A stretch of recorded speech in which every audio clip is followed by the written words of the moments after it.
నజీర్ అహ్మద్ గారు ఈ గుంటూరు తూర్పు నియోజకవర్గంలో ఎంతవరకు గెలవచ్చు, ఎంత మెజారిటీతో గెలుస్తారు? ఖచ్చితంగా 20,000 ఓట్లు మెజారిటీతో గెలుస్తారు. మేము జనాల్లో తిరుగుతూ ఉంటే ప్రతి ఒక్కరూ ఖచ్చితంగా నజీర్ అన్నయ్య గెలుస్తారని చెప్పేసి కథాఖండిగా చెప్పేస్తున్నారు. ప్రస్తుతం పరిపాలన ఏంటంటే జనాలకి ఏదో అమ్మఒడి ఇచ్చాము, అది ఇచ్చాము, ఇది ఇచ్చామని చెప్పేసి చెప్తున్నారు. అమ్మఒడి ఇంతకుముందు ప్రభుత్వంలో చంద్రబాబు నాయుడు గారు ఉన్నప్పుడు ఇంతకుముందు ప్రభుత్వంలో ప్రతి ఒక్కరికి స్కాలర్షిప్ కానీ ఏదైనా కానీ ప్రతి ఒక్కరికి బీసీలకు కానీ ఎస్సీలకు కానీ ఎస్టీలకు కానీ స్కాలర్షిప్ అనేది వచ్చేది. చదువుకున్న ప్రతి వాడికి వచ్చేది. ఇప్పుడు అమ్మఒడి అనేది ఏంటంటే ఒకరికి మాత్రమే ఇస్తున్నారు.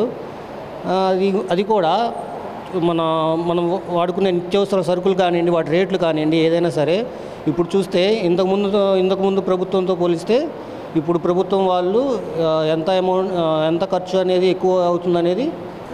సమస్యలు అసలు ఏమన్నా ఉన్నాయా గుంటూరు ఈస్ట్లో? అసలు సమస్యలు అంటే ఇప్పుడు ఈ ప్రభుత్వం వల్ల ఎటువంటి డెవలప్మెంట్ జరగలేదు గుంటూరులో. ఒక రోడ్లు చూడండి, అన్ని గుంటల రోడ్లు, వాళ్ళ అధికారులే, వాళ్ళ కార్పొరేటర్లే పడిపోయిన రోడ్లు ఉన్నాయి. బండి మీద నుంచి యాక్సిడెంట్ అయి పడిపోయిన రోడ్లు ఉన్నాయి, వాళ్ళే పడిపోయారు. రోడ్లు కానివ్వండి ఏదైనా కానీ అధ్వానంగా ఉన్నాయి. కాలువలు కానీ మా వార్డులో వచ్చేసి ప్రగతి నగర్ అని ఒక వార్డు ఉంది, స్లమ్ ఏరియా. అది ఆ స్లమ్ ఏరియాలో రీసెంట్గా తుఫాన్ వచ్చినప్పుడు మొత్తం అంతా రోడ్లన్నీ నిండిపోయి జనాలు అక్కడ ఉండలేక అందరు బయటకు వచ్చేస్తే స్థానికంగా ఉన్న ఎమ్మెల్యే ముస్తఫా గారు ఒక్కసారి కూడా అక్కడికి వచ్చి ఆ పరిస్థితి ఏందనేది చేసుకున్నది లేదు.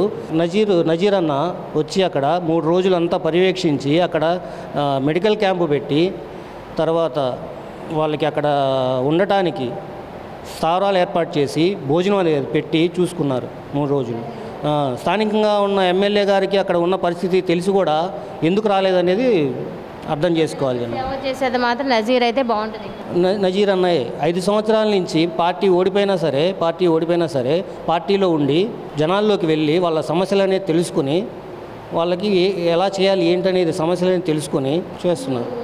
ముందున్నారు. 20,000 మెజారిటీతో గెలుస్తారు.